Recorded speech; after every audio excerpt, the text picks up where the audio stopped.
In this video, I want to look at how we formalize our informal notions about Riemann sums. We need to formalize the notation for a Riemann sum in order to be able to work with Riemann sums involving very large numbers of rectangles, as well as in order to be able to write mathematical proofs concerning Riemann sums and the formal definition of the definite integral, both in calculus and in upper division math courses. In order to do this, I want to start by remembering our big idea. Our big idea at this point is that if we have a chunk of area underneath a curve, and here's my proverbial curve, and over the interval from A to B, and we're trying to find this area in here, what we want to do is we want to informally think about chopping the interval into what we've been calling in slices, and ours have always been equal width. And to draw a picture, that's nothing more than doing that. And of course, one of the things that we want to do right away is that we realize that this particular notion does tell us that if we have equal width slices, that the width of each slice is going to be the total length of the interval we're integrating over, which is b minus a, divided by n, and we're going to refer to that number as delta x. Now, we've seen this usage in the previous video, but it's going to become very important in this particular thing. So in this crude picture, the width here is a delta x. And then informally, we build, let me get my handwriting better. We build a rectangle over each slice, and then we add up the areas of the rectangles.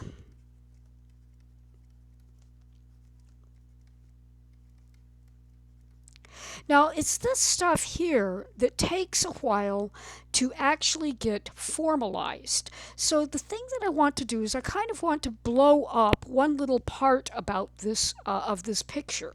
What we're essentially doing is on this kth slice, so this is the kth slice, the function is doing something, so I'm going to have the function doing something like that. And I want to pick a sample point somewhere inside that kth slice, and we're going to use f of the sample point to be the height of the slice.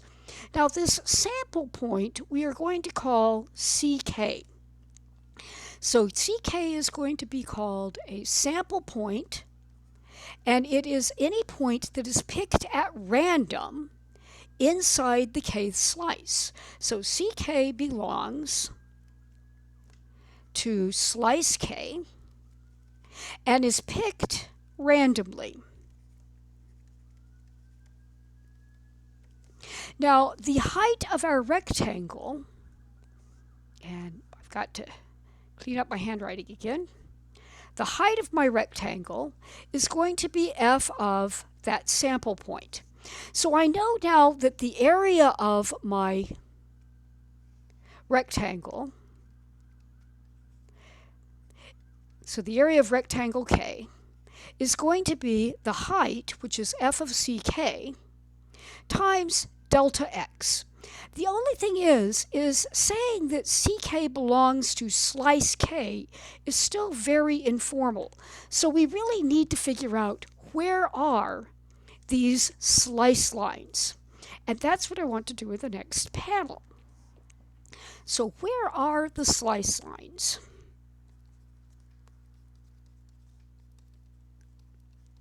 Well, what I want to do is I want to draw a kind of a big picture of what's going on.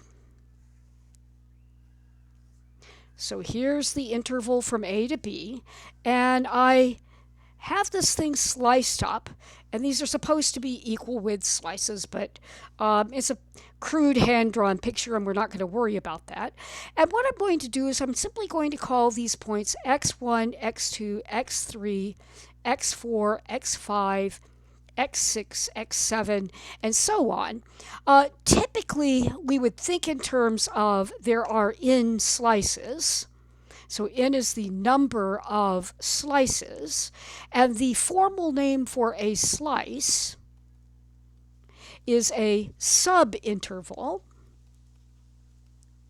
So that we have n subintervals. And the width of each subinterval is delta x, which is b minus a over n. Now, what I want to do is I'm going to actually call a x0, and I'm going to call b xn. And what I want to notice is that my slice lines are at the vertical lines x is equal to a, x is equal to x1, x is equal to x2, x is equal to x3, dot, dot, dot, until we finally get down to x is equal to b. And this guy is going to be called x0, and this guy is going to be called xn. And the reason why I want to do that is I want to kind of come over to this particular picture and realize something. x1 is a plus 1 delta x.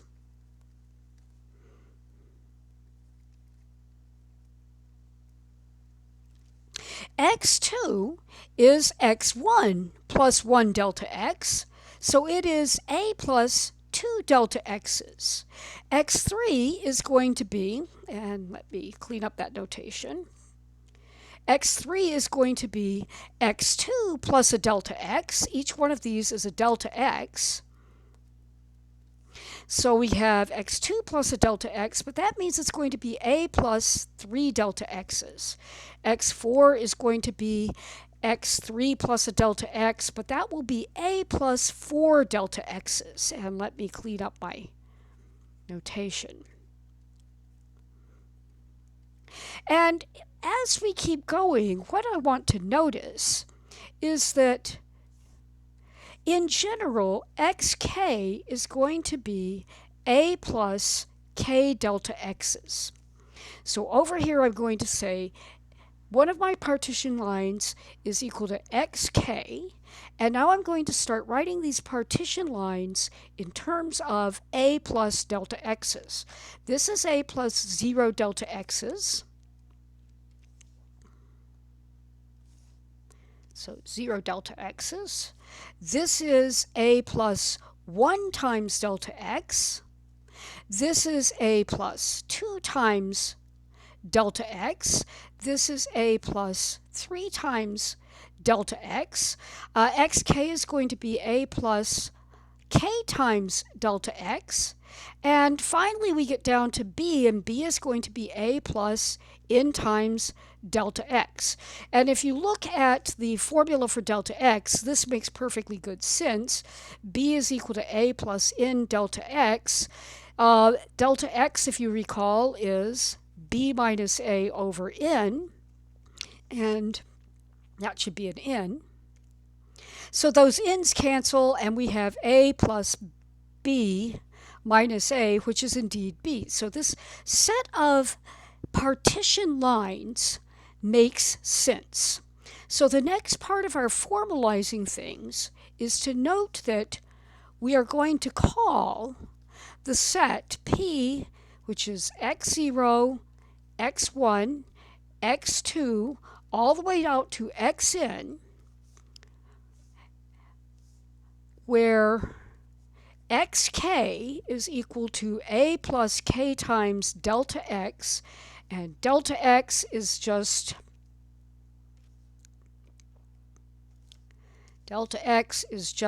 b minus a over n.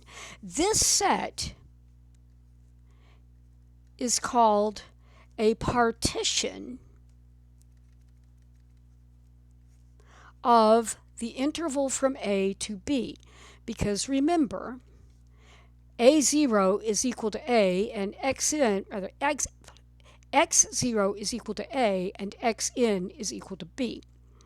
And this is going to let us formally describe where ck is, which is the last thing that we need to do for formalizing what a Riemann sum looks like. So now what I want to do is I want to actually look at slice k. Well, I'm kind of going to get that by doing a pattern recognition again. That is x0. Here is b, which is xn. And here is slice k. So I want to kind of earmark. This is slice k.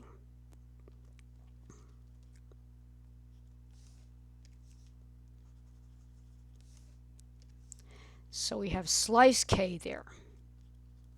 Now, the first slice goes from x0 to x1. So slice 1 goes from x0 to x1. It is that interval. Slice 2 is the interval from x1 to x2. Slice 3 is the interval from x2 to x3.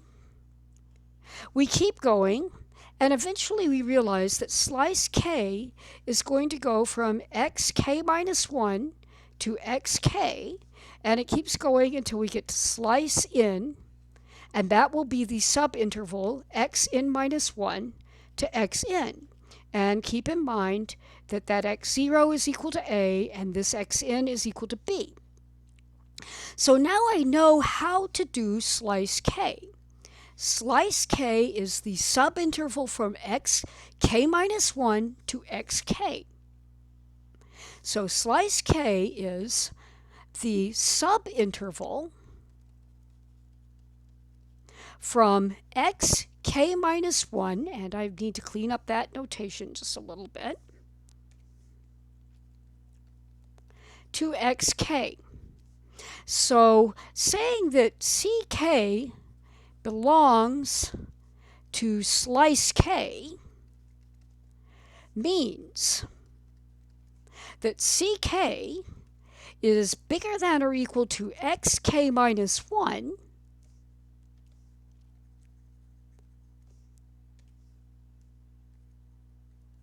and less than or equal to xk. And the final thing that I need to think about what this means is I know what xk minus 1 and what xk are in terms of a and delta x.